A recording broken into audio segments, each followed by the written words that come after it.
대부분이 이제 기본 양식으로는 한 페이지로만 돼 있어서 사람들이 요약문은 무조건 한 페이지로 써야 되나 보다라고 생각을 하는데, 솔직히 말하면 요약문은 자유 형식이잖아요. 제한 페이지에 포함되지가 않고, 그런 측면에서 요약문을 굉장히 잘 썼다라는 건데, 하나 더 아쉬운 게 있다면 이제 뎁스, 3뎁스나 2뎁스로 작성하지 않은 것이 심사위원 입장에서 이 내용을 볼 때 좀 더 명확하게 단계적으로 이해할 수 있는 것가 조금 아쉬웠다라고 보여져요. 그 2뎁스, 3뎁스라는 이야기는 먼저 아실 거예요. 큰 타이틀은 큰 동그라미로 해가지고 한 칸 띄고 시작되고, 줄 바꿔가지고 하이폰, 지금 하이폰으로 했잖아요. 하이폰 한 3칸 띄고 하이폰 한 다음에 요거 이제 또 들여쓰기 맞춰가지고 하고, 그 다음에 점 해서 더 들여쓰고 또 거기에 맞춰가지고 하고, 이렇게 한 3단계 뎁스의 이 제목 체계를 가지고 있으면 굉장히 큰 장점이 있는데, 뭐냐면은 기본적으로 이 사업계획서는 개조식으로 작성하라 그랬잖아요. 개조식이라는 거는 이제 지금 쓰신 것처럼 뭐뭐 합니다, 뭐뭐입니다 또 쓰면 서술식이에요. 개조식은 뭐뭐함, 뭐뭐임이 이제 개조식으로. 개조식을 쓰라는 이유는 뭐냐면 딱딱 끊어가지고 쓰라는 이야기예요.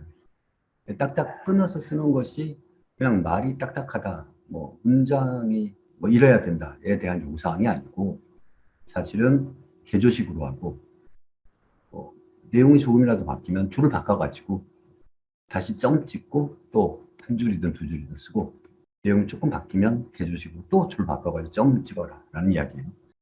그러니까 한 목차, 한 서브 타이틀로 두 줄, 세 줄이 계속 연결이 되면 쓰는 사람은 하고 싶은 말이 많고 전달하고 싶은 게 많으니까 두 줄, 세 줄 잔뜩 써가지고 말하듯이 하고 싶은 게 쓰는 사람의 심정이에요. 그건 누구나 마찬가지인데, 중요한 건 심사위원을 생각해야 돼요. 대부분 5, 60대일 가능성이 높아요. 그리고 하루에 여러 개를 봐야 돼요. 그러니까 정말 눈에 불이 나고 머리가 무거워진단 말이에요. 그러니까 이 사람들이 볼 때 사업계획서를 쓴 사람이 의도한 대로 의식의 흐름이 진행되게 해주는 게 굉장히 중요해요. 그러기 위해서는 내가 심사자를 컨트롤하도록 내용이 작성돼요. 그것이 바로 대항목, 중항목, 소항목으로 3뎁스로 사업계획서를 쓰는 이유예요. 개조식으로 쓰는 이유. 이게 뭐 예쁘라고 하는 것도 아니고, 뭐 형식적으로 그걸 맞춰야 되니까 하라는 거. 솔직히 말하면 내가 저 사람들한테 내가 원하는 대로 이야기하는 거예요. 뭐냐면은 내가 이야기를 할 때 뭐 이런 식인 거죠. 사업화 소개이면 첫 번째 큰 동그라미는 사업의 개요. 두 번째 큰 동그라미는 핵심 기술, 핵심 기능. 세 번째 동그라미는 타겟 시장 및 소비자. 이렇게 짜보는 거죠. 첫 번째 이제 큰 동그라미에서 사업의 개요 했으면 첫 번째 하이폰에서는 사업 설명. 두 번째 하이폰에서는 뭐 개요도. 그리고 이제 동그라미 두 번째 거는 핵심 기술. 그럼 이제 첫 번째 하이폰에서는 뭐 AI 기술. 그리고 두 번째 하이폰에서는 빅데이터 분석. 세 번째 하이폰에서는 IoT 시스템. 이렇게 두 개 가지고 설명을 했습니다. 그리고 이제 첫 번째 하이폰의 AI 기술에서는 점 하나 찍고 오브젝트 디텍션 기술을 이용한 동작 이상 여부 판단. 그럼 빅데이터 쪽에서는 첫 번째 점 찍고 데이터 라벨링 및 트래킹. 세 번째 IoT 쪽에서는 점 찍고 카메라와 근거리 무선 통신망을 이용한 실시간 모니터링 하드웨어 시스템. 그렇게 하면은 이제 내용을 보는 사람이 뭔 말을 하겠구나라는 것을 타이틀을 가지고 미리 정리를 하고, 결국에 궁금하거나 알아야 될 것들은 가장 낮은 뎁스, 깊은 뎁스, 3뎁스의 점으로 시작되는 촘촘한 것들을 읽으면서 이해를 하게 됩니다. 그런데 미안하지만 심사위원들이 윤찬영님이 원하는 대로 다 읽어주지 않을 수도 있어요. 피곤하니까, 졸리니까. 노안이어서 잘 안 보이고. 이러면은 내가 정성껏 써놓은 것들을 심사위원은 충분히 못 볼 수 있다.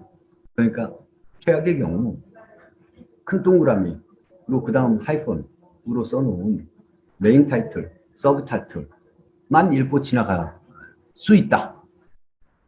그러면 메인 서브 타이틀만 읽어도 내가 전달하려고 하는 내용들이 웬간히 전달될 수 있게 하는 보조장치가 필요해요.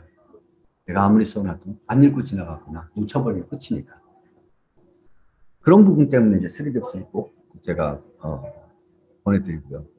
그리고 이제 지금 적어주신 내용에서도 하나하나가 보면 되게 중요한 부분들인데 이것들을 줄바꿈해가지고 가장 그 소단위의 그 점으로 처리를 해줬으면 훨씬 더 좋았을 것이다. 그리고 왜 이제 소단위의 점으로 자꾸 해줘야 되냐면 생긴 문장부터 있으면 중요성의 경중을 읽는 사람이 쉽게 판단할 수가 없어. 그러니까 차라리 저걸 좀 끊어주는 거죠. 뒤에 두 번째 요 트랙파문 양동문가 거기서부터 돼 있는 부분이 있다면 분석하고 기록 그리고 줄 바꿔버리고 그 다음 거 관리 바꿔버리고 효율 개선 줄 바꿔버리고 솔루션 끝. 이렇게 한 네다섯 줄로 쪼개주고요. 그 네다섯 줄을 쪼갠 다음에 이것들이 다 같은 어떤 테마인가? 아닌가? 아니라는 거죠. 위쪽은 기술에 관한 부분이고 아래쪽은 효율이나 기대 효과에 관한 부분이죠.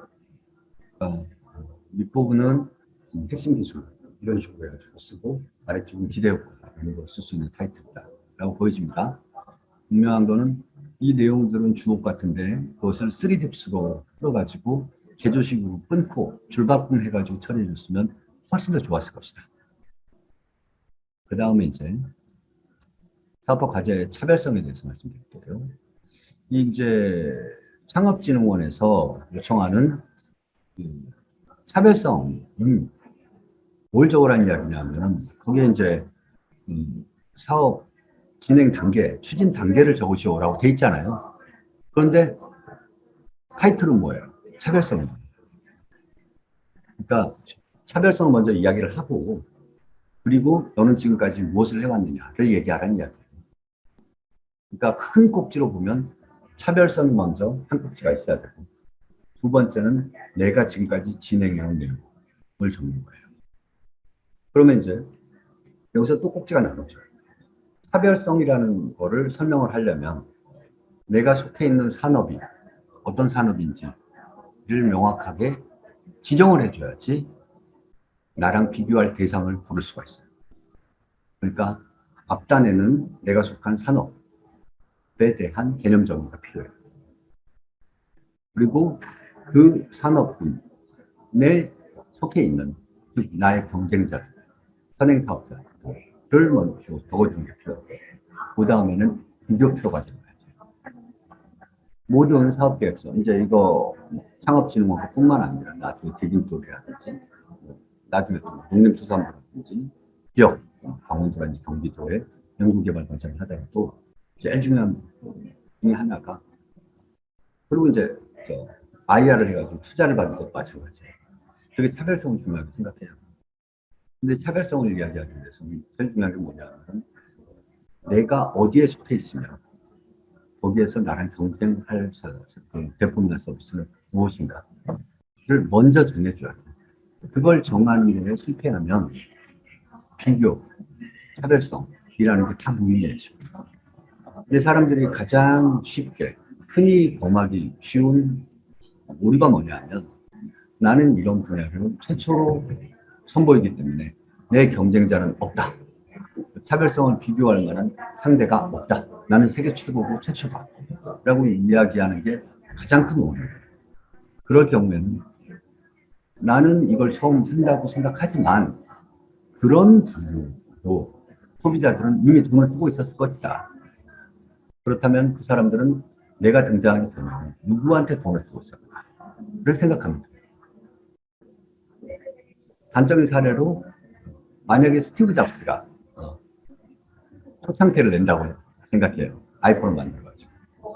아이폰을 처음 만들어가지고 초창기를 내는데 스마트폰 내가 하는 형태의 스마트폰 그래픽 유저 인터페이스만으로 구성되어 있는 스마트폰은 전혀 없다. 그러니까 차별성이 나니까 아무것도 안 써. 이게 좋은 거예요. 만약에 그래픽 유저 인터페이스로 만든 스마트폰을 내가 세계 최초로 만들어서 경쟁자가 없다고 하면 누구랑 비교했냐면 그 당시에 그 핸드헬드 통신 디바이스를 하는 회사들과 비교를 했어야 돼요. 삼성전자, 모토로라, 소니 에릭슨, 노키아 얘들이랑 비교를 하는 거예요. 그러면은 이제 그 그래픽 유저 인터페이스만으로 구성이 되어 있는 스마트폰이 걔네들보다 훨씬 더 좋다라는 게 헐 부각될 수가 있는 거죠. 그 전에는 화면이 작았다. 키패드가 이미 있고 키패드는 너무 픽스드 된 거라서 다양한 입력 체계라든지 사용자 인터랙션을 반영하는 데 한계가 있다. 그런데 그래픽 유저 인터페이스면 이거를 뭐 키보드를 띄울 수 있어요. 콘솔표를 띄울 수 있어요. 이런 것들을 할 수 있다. 이 사업화 과제 차별성 부분에서는 반드시 앞단에서는 내가 속해 있는 산업을 규정해 줘야 되고 그 다음에는 그 산업 분야의 키플레이어 나의 경쟁이 되는 경쟁사들을 나열해 줘야 되고 그것들이 정에 추려졌다면 그 다음에 비교표를 해야 된다. 그래서 이 가운데에는 비교표가 있어야 된다. 그 꼭지가 끝나면 사업의 추진 단계를 쓰게 되는 겁니다. 여기에는 이제 사업의 추진 단계에 맞춰가지고 이제 많이 써주셨는데 사업의 추진 단계는 간단하다. 지금까지는 뭐 했다. 그리고 앞으로 뭐 할 거다. 라는 걸 쓰는 겁니다. 그래서 앞으로 뭘 할 거다. 라고 했을 때 앞으로 뭐라는 거는 어떻게 할 거냐에 대해서 명시를 해주고 있어요. 어떻게 할 거냐라는 건 뭘 이야기하는 거냐면 자체 인력으로 할 것인가 아니면 협력을 해가지고 할 것인가 아니면 외주로 할 것인가 이 방안이 적어져 있으면 좋아요. 그러니까 우리가 AI 기술에 집중해가지고 하겠다. 그러면 AI 사이언티스트가 우리 내재화 되어 있는가? 뭐 하드웨어, IoT 디바이스를 우리가 만들겠다. 그러면 전기전자 쪽에 기구물을 시제품 생산하고 생산을 PM 역할을 해줄 수 있는 사람이 확보되어 있는가. 그런 것들을 반영해가지고 애매하면 공동, 그도 아니면 외주라는 것들을 충분히 써주는 것이 중요하다. 여기서 심사위원들이 알고 싶어하는 것은 그거예요. 어디까지 했고 앞으로 어떻게 할 건, 무엇을 할 것인지. 그 앞으로 할 것에 대한 계획이 있다면 그것을 이 사업체가 스스로 할 것인지 외주를 이용할 것인지 외주를 이용할 때 핵심 기술들을 전부 다 외주한테 맡길 것인지 아니면 핵심 얘네가 하고 시간 들어가고 귀찮은 것들 트레이닝하고 이런 것들 그런 것들만 맡기는 건지 이런 것들을 보겠다라는 거예요. 그런 측면에서 여기 과제 차별성에서는 기존의 경쟁 문제에 대한 내용이 조금 빠져있는 아까 본문에 있었단 말이죠. 그 부분을 여기다 간단히 좀 넣어줬으면 좋았을 거고 그리고 뒷부분에 이제 진행 단계에서는 지금까지 뭘 했고 앞으로 뭘 하겠다라는 부분이 조금 빠져있다라는 거. 전체 개발 계획 부분이 들어와 있다는 게 좀 아쉬워요. 다음은 이제 시장인데요. 이거 참 잘 썼어요. 기본적으로 국내외 목표 시장을 적어라. 그러면은 뭘 적어놓은 거냐면 크게 꼭지가 두 개예요. 시장 규모를 적어라. 그리고 두 번째 꼭지는 그래 시장은 있다 치고 너는 그 시장을 어떻게 먹을 것이냐에 대한 답을 쓰는 거예요. 그래서 이제 첫 번째는 시장을 잘 썼는데 중요한 건 뭐냐면 심사위원들이 보는 관점은 딱 두 가지다. 시장이 실제로 존재하는가. 그리고 두 번째 그 시장은 매력적인가. 시장이 실제로 존재한다. 얼마 규모다라 그러면 실제로 존재하죠. 그런데 이제 매력적이다라는 거는 크게 보면 두 가지예요. 하나는 파이가 크냐, 그리고 두 번째는 파이가 급성장하고 있느냐라는 거예요. 그래서 지금 이렇게 시장에 대한 표를 작성해 주셨는데 아주 좋은데 여기에 하나 더 덧붙이자면 도표를 삽입해 줬으면 훨씬 좋죠. 2018년도에는 요만했다. 2025년도에는 이렇게 커진다. 우상향 그래프를 여기에다가 삽입해주면 이렇게 하나하나 보지 않더라도 한눈에 현상을 가질 수가 있다. 라는 느낌입니다. 그리고 이제 밑에 영업 방안은 대략적으로 여기서 써주면 될 것 같고 아주 좋았어요. B2G, B2B, B2G로 나눠가지고 이것까지는 좋은데 말씀드린 대로 3DX 무조건 이거 3DX만 생각해야 돼. 사업 계획 쓸 때는 큰 동그라미, 큰 타이틀, 하이폰, 중간 타이틀, 점 찍고 소 타이틀. 그러니까 설명문이죠. 그러면 이제 각각의 것을 들여쓰기 하는 공간이 다르다는 거죠. 헤드 타이틀, 서브 타이틀, 그리고 디테일. 들어와줘야 돼요. 들어와야 되는데 오히려 나와 있죠. 그러니까 뭐 이제 형식적인 거죠. 동그라미, 영업 방안이 더 큰 타이틀인데 밑에 아이폰 돼 있는 놈이 더 튀어나오고 있는 거죠. 안쪽으로 들어가 있어야 돼요. 이제 보는 사람들의 의식의 체계를 헷갈리게 하는 거예요. 큰 동그라미가 큰 타이틀이면 당연히 밑에는 한두 칸 더 안쪽으로 들어가 있어야 되는데 오히려 튀어나와서 가만있어 봐. 그러면 영업 방안이 헤드 타이틀이 아니야? 내가 지금 뭔가 잘못 보고 있어? 그런 멍청한 생각을 할 수도 있어, 심사위원. 그런 형식을 갖춰줘야 읽는 사람의 의식의 흐름이 자연스럽게 이어질 수 있다. 그리고 이미지는 굉장히 잘 살펴해 주셨어요. 이제 하나 또 팁을 드리자면 상진원에서 제공하는 모든 사업 계획서는 이렇게 요양문 끄트머리에 그림을 4개 넣게 돼 있잖아요. 근데 나는 욕심이 이 그림은 크게 보여주고 싶다. 그럴 수 있잖아요. 그러면 그렇죠. 네, 이렇게 한 줄에 2개씩 넣어서 2개, 2개, 4개를 보여줬잖아요. 그러지 말고 그냥 이 두 편을 합쳐버려요. 그래서 그냥 큰 그림 설명, 큰 그림 설명, 큰 그림 설명, 큰 그림 설명, 큰 그림으로 4개를 넣어버리는 거예요. 그럼 사실 요거가 작게, 이 돼지 사진이 작게돼 있으니까 심사위원들이 이거가 그냥 이미지, 어디서 다운받은 이미지라고 오해할 수 있어요. 그래서 저도 이걸 물어봤잖아요. 되게 중요한 부분. 이거 역시 오른쪽에 있는 대시보드도 컸어야 된다. 라는 게 보여집니다. 뭐, 요 2개는 작게 해도 되는 거고요. 그러니까 이걸 크게 놓고 작게 2개 이렇게 있어도 좋았을 것이다. 어차피 요양문은 장소에 들어가지 않은 것입니다. 이제 지금까지 요양문이죠.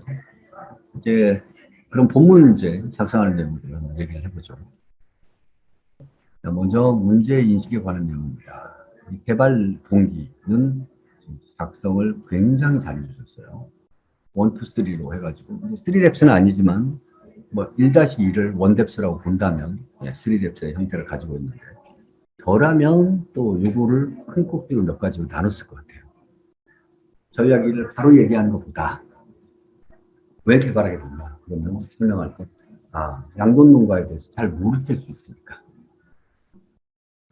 일단 양돈 분야가 되게 크고 유망하면서 급성장하고 거기에 AI 기술이라든지 IoT 기술들이 굉장히 많이 접목되고 있는 획부상하는 분야다라는 걸 먼저 깔아주는 게 더 유의하지 않을까.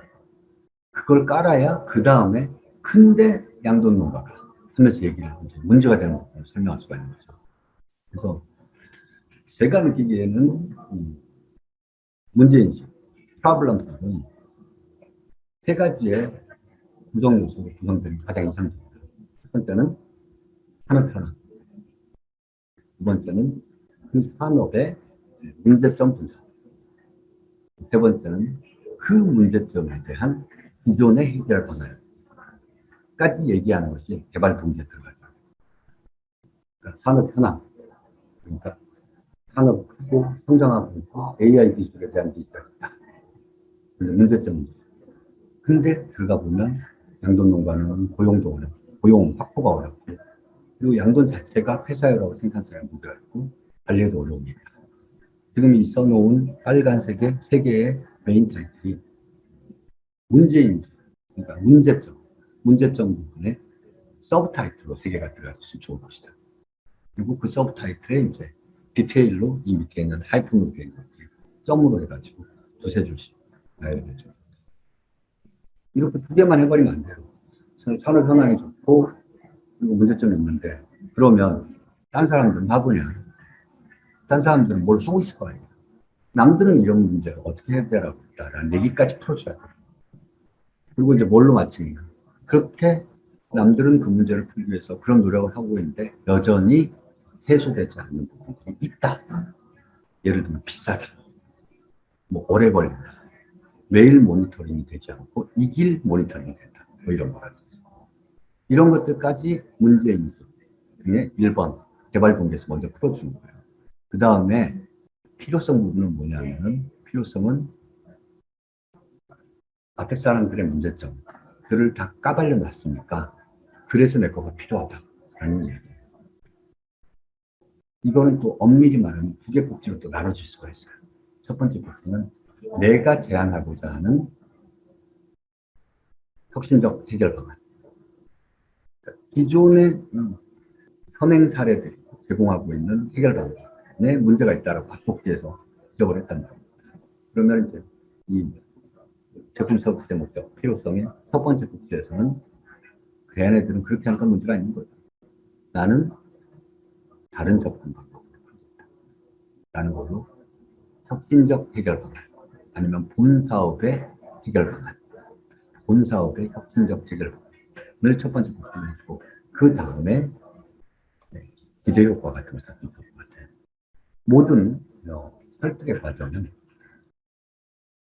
문제가 되고 있는 부분을 풀어놓고 그거를 남들은 어떻게 풀고 그런데 그것도 문제가 있으니까 내가 이렇게 풀 거다라는 이야기를 하고 그 다음에 장밋빛 청사진을 내밀어줘요. 내 방법으로 하면 뭐가 어떻게 좋아진다 라는 것까지 가야지 이제 설득의 단계가 마무리가 되는 거예요. 그래서 이 제품 서비스의 목적, 필요성의 첫 번째 꼭지는 내가 제안하는 본 사업의 혁신적 해결 방안. 이 꼭지가 돼주면 좋을 것 같고, 역시 3뎁스를 풀어주면 좋을 것이다. 또 두 번째 꼭지는 기대 효과. 내 것이 적용되면 기존의 산업에서 문제가 되던 그 기존의 문제점들을 해소하는 효과가 있겠죠. 다음은 이제 실현 가능성. 그 모든 창패라든지 평창사 준비해 보셨으니까 모든 그 창업진흥원의 지원 사업들이 PSST 구조로 되어 있다는 거 아실 거예요. Problem, 문제점을 지적하고 솔루션, 나는 어떻게 풀 것인가. 스케일업, 그걸 하기 위해서는 어떻게 해야 될까. 팀, 그걸 어떤 팀으로 해서 실체적으로 풀어갈 것인가에 대한 사업 계획서 구조를 가지고 있어요. 이 이제 솔루션은 지금 아까 나만의 혁신적인 해결 방안을 얘기했잖아요. 그거를 풀기 위한 이제 구체적인 내용입니다. 딱 시작하는 건 지금 보신 것처럼 제목을 정하고 내용도를 풀어서 내가 하려고 하는 거에 전체적인 개념을 상대방한테 인식시키는 것이 상당히 중요합니다. 그리고 내가 기술적으로 풀어야 될 숙제들에 대한 계획을 구체적으로 적어주는 게 중요해요. 그런 측면에서 필요한 내용들을 정확하게 잘 써주셨는데 그런데 조금 아쉬운 게 있다면 뭐냐면 두 개로 나눠줘야죠. 기술 개발 할 부분을 두 개로 나눠줘야 됩니다. 지금까지 내가 뭘 해왔는가, 돈 받으면 뭐 할 건가. 이 두 가지가 다 있어줘야죠. 그냥 돈 받으면 뭐 할 거다 라는 얘기는 아무나 할 수 있는 거죠. 지금까지 내가 뭘 해왔다 라는 것을 구분해서 처리해주면 정말 좋죠. 물론 지금 써놓은 내용에는 지금까지 뭘 해왔다라는 것들이 계속 깔리고 있어요. 사진도 있고. 이렇게 이제 깔리고 있으면 나중에 뭐 할 거다 라는 내용은 과연 등장하느냐? 아직까지는 등장 안 한 것 같아요.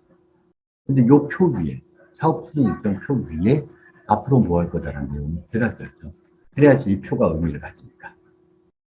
그래서 이 솔루션 부분은 정말 잘 쓰셨는데, 크게 보면은 세 꼭지라. 첫 번째 꼭지는, 그래, 그러면 아까 내가 얘기한 나만의 혁신 방법. 그것에 사업하기 위해서는 첫 번째, 어떤 사업적인 기술을 이루어져야 된다. 기술을 개발할 목표, 내용, 방향. 그렇게 돼요. 두 번째 꼭지는 그래서 내가 지금까지 뭘 개발해왔다. 현재까지의 추진형. 그리고 세 번째, 돈 받으면 앞으로 뭘 하겠다. 기술 개발 계획. 이렇게 해서 이 솔루션 부분이 한 페이지 이상을 차지해 주는 게 좋아요. 이 표까지 포함하면 거의 두 페이지 정도.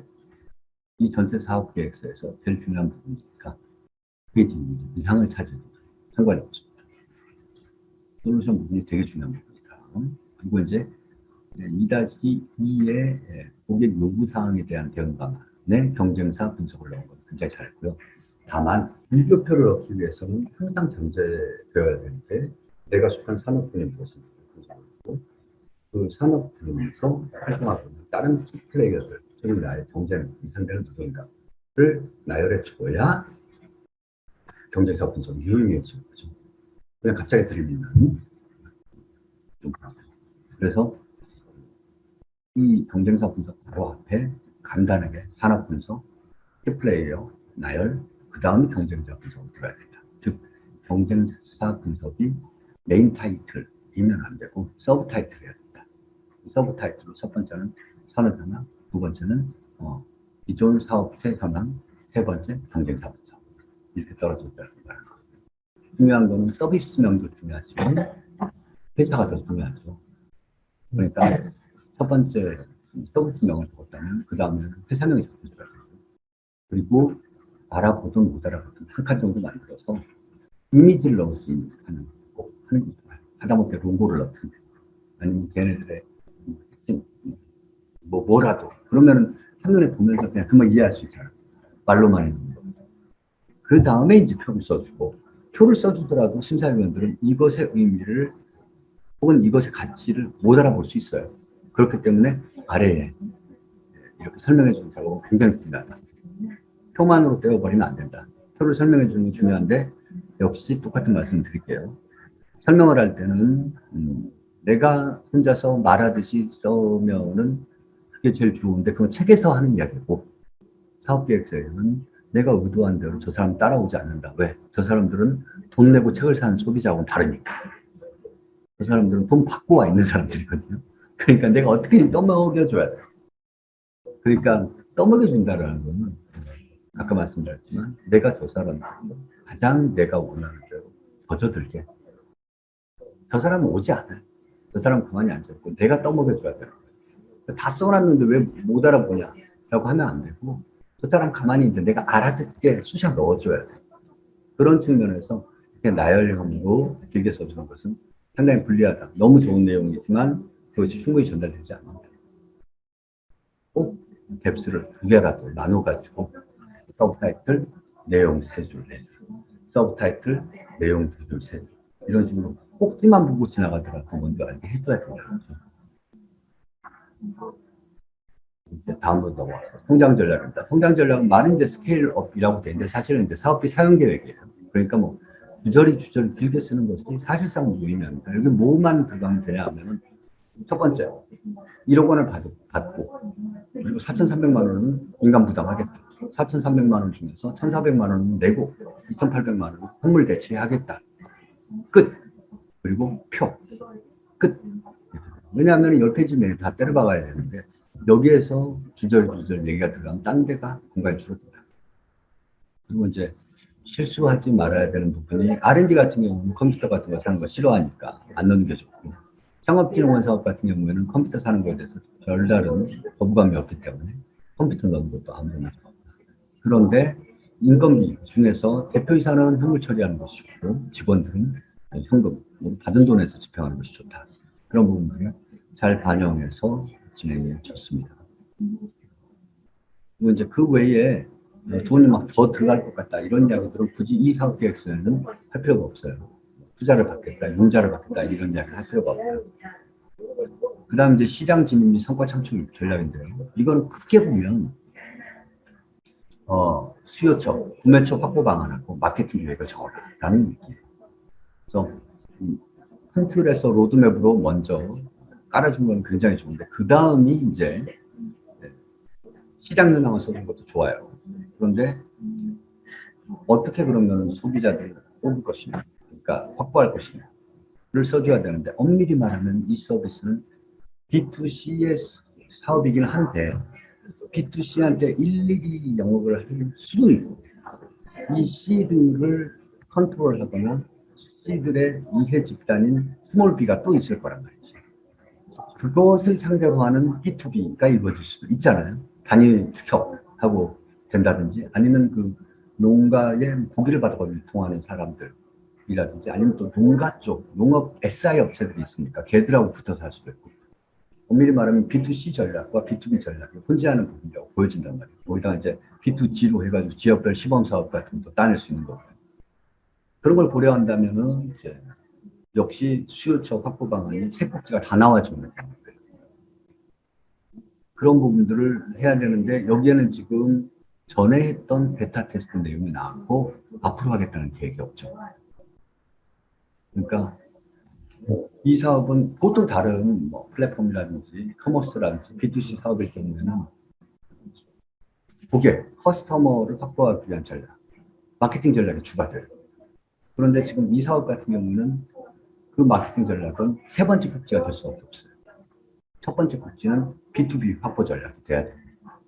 두 번째는 B2G인데 B2G 확보 전략 말이 좀 이상하니까 공공 사업 확보 방안 이렇게 했죠. 두 번째 꼭지. 그래서 시범 사업을 어떻게든 따내보겠다라는 내용이 들어가죠.